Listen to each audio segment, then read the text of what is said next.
మీరు పోగొట్టుకున్న విలువైన వస్తువులన్నీ తొందరగా మీ చేతికి రావాలంటే బుధవారం పూట గరికపోసలు కలిపిన నీళ్లతో శివాభిషేకం చేయాలి.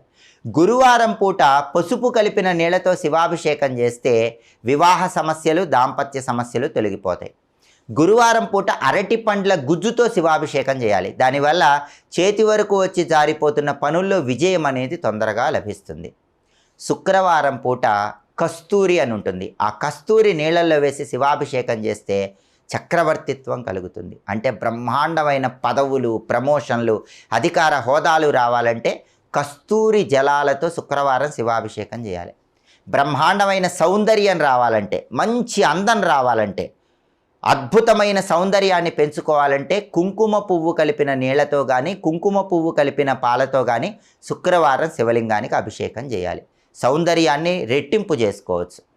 అలాగే శనివారం పూట నల్ల నువ్వులు కలిపి